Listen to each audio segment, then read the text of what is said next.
श्री स्वामी समर्थ. तुम्हा सर्वांचं माझ्या यूट्यूब चॅनलवरती अगदी मनापासून स्वागत करते. तुमच्या मनातल्या सर्व काही चांगल्या इच्छा स्वामी महाराज नक्की पूर्ण करू हीच स्वामी चरणी प्रार्थना करते आणि आजच्या व्हिडिओला सुरुवात करते. तसं तर आजचा व्हिडिओ खूप महत्त्वाचा आहे की आपण छोट्या छोट्या गोष्टी नकळत विसरून जातो आणि त्याचं जे काही आपण योग्य पद्धतीने जरी सेवा केलेली असेल तरी पण त्याचं फळ आपल्याला मिळत नाही. तर अशा कोणत्या सेवा आहेत त्यातली एक छोटीशी सेवा म्हणजे आपल्या देवघरामध्ये ज्यावेळेस आपण देवपूजा करतो त्याच्या देवपूजा करण्याच्या अगोदर आपण दीप प्रज्वलन करतो म्हणजे दिवा लावतो, किंवा आपण एखादं नवीन कार्य काहीतरी करत असेल किंवा एखादं पूजा पाठ किंवा अभिषेक करत असताना आपण त्यावेळेस आपण सर्वात प्रथम म्हणजे दिवा लावतो किंवा दिवा प्रज्वलन करतो आणि मगच आपल्या कार्याला सुरुवात करत असतो. तर तेलाचा दिवा हा कष्टबाधा अडचणी जर असतील आपल्या जीवनामध्ये तर तो दूर करण्यासाठी आपण तेलाचा दिवा लावत असतो.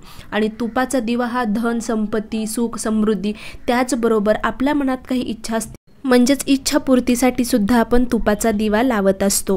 तर सर्वात प्रथम आपण दिवा लावणे म्हणजे ज्यावेळेस देवपूजाला बसू आणि दिवा लावू तर दिवा आपला स्वच्छ असावा, मोडलेला दिवा किंवा त्यातून तेल गळते असा दिवा आपल्याला लावायचा नसतो दररोज देवपूजेमध्ये सुद्धा.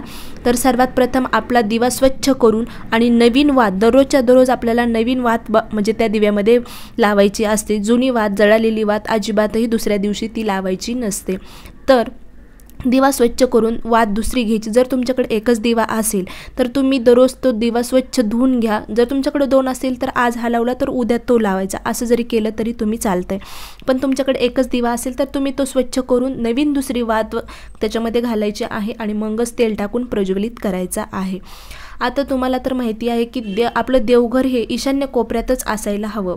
देवघराची योग्य जागा ईशान्य कोपऱ्याच आहे. तर आपण जो दिवा लावलेला आहे त्याची वात कोणत्या दिशेला असावी, तर आता ईशान्य कोपऱ्यात म्हटल्यानंतर पूर्वेला किंवा उत्तरेला त्यात आपल्या दिव्याची वातीचं म्हणजे दिशा असावी. तर घरात जो आपण दिवा लावतो तर तेलाचा दिवा लावतो. पण तुमच्याकडे जर म्हणजे शुद्ध गाईचं तूप असेल तर तुम्ही दररोजच्या दररोज म्हणजे तुपाचा एक तरी दिवा सकाळी झालं तुमच्या ज्यांना लावणं तर तुम्ही सकाळी सुद्धा लावू शकता तुपाचा दिवा. नाहीतर तुम्ही संध्याकाळी सुद्धा दिवे लावण्याच्या वेळेस आपल्या देवघरासमोर एक तुपाचा दिवा लावायचा असतो. शुद्ध गाईचं तूप घ्यायचं आणि त्याचा दिवा लावायचा आहे. म्हणजे कसं आहे की ह्या छोट्या छोट्या गोष्टी आहेत की आपण तो विसरतो. आता बऱ्याच महिलासुद्धा काय करतात, सकाळी जर जी वात लावलेली आहे ती दुसऱ्या दिवशी तशीच ठेवतात, फक्त दिवा अद्दर पुसून घेतात आणि तशीच प्रज्वलित करतात.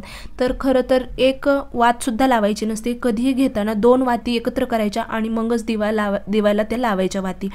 आणि दुसरी गोष्ट म्हणजे काल लावलेला जी वात आहे ती सुद्धा दुसऱ्या दिवशी प्रज्वलित करायची नाही. ती वात तुम्हाला काढून घ्यायची आहे आणि दुसरी नवीन वात लावायची असते त्या दिव्यामध्ये. आपण हे छोटे छोटे नियम आहेत ते योग्य पद्धतीनं जर केले तुम्ही हे नियम तरच तुम्हाला त्या म्हणजे सेवेचं फळ मिळतं किंवा तुम्ही जे काही तुमच्या हातातून सेवा घडती त्याचं ते फळ मिळत असतं. तर आता आपल्याला दुसरं एक गोष्ट करायची ते म्हणजे नित्यनियमाने केले तरी तुम्हाला चालते. तुम्हाला दररोज होत असेल तर तुम्ही नक्की करा. लाल रंगाचा दिवा म्हणजे लाल रंगाचा जो नाडा भेटतो ना, कापसाचा नाही लाल रंगाचा नाडा, त्याचा दिवा आपल्याला दररोज लक्ष्मी माता आणि भगवान विष्णूसाठी लावायचा असतो. विशेष म्हणजे तुम्ही सकाळी लावा किंवा संध्याकाळी. तर दररोज तुम्हाला हा दिवा लक्ष्मी मातेसाठी आणि भगवान विष्णूसाठी लावायचा आहे. लक्ष्मी प्राप्तीसाठी सुद्धा हा अत्यंत महत्त्वाचा आहे.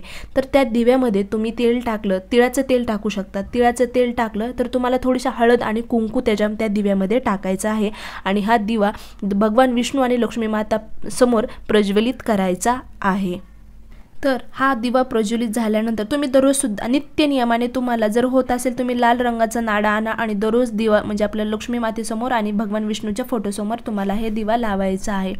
आता सगळ्यात महत्त्वाचं कोणता दिवा तुम्ही लावू शकता देवघरामध्ये, तर सर्वात महत्त्वाचं म्हणजे तुम्ही तिळाचं जे तेल भेटतं देवाचं त्याचाच दिवा तुम्ही आपल्या घरामध्ये दररोज म्हणजे लावत जा. अतिशय उत्तम आहे हा तिळाचं तेल. पण असं काही ज्यांना शक्य होत नाही तिळाचं तेल आणणं की ताई आम्ही दररोज आमचं जे काही वापरत आहे फक्त तुम्ही तेल आणलं ना एकीकडे छोटीशी बॉटल भरून ठेवायची आहे जे की तुम्ही भाजीला वगैरे वापरतात तेच तेल डबल ते म्हणजे भाजी दररोजच्या वापरण्यातलं तेल देव्यामध्ये टाकायचं नाही. तर तुम्ही ज्यावेळेस नवीन तेल आणाल तर त्यावेळेस बॉटल भरून एक देवाकडे सेपरेट तुम्हाला तेल ठेवायचं आहे. असं नाही आहे की तुम्ही तेलाचं म्हणजे जे काही तुम्ही भाजीला तेल वापरते कोणतं पण असू द्या तर ते जर सुद्धा तुम्ही लावू शकतात. असं नाही की सगळ्यांना तिळाचं तेल आणणं शक्य होत असते. कोणतीही सेवा करा फक्त फक्त खरीखुरी श्रद्धा असणं अत्यंत महत्त्वाचं आहे.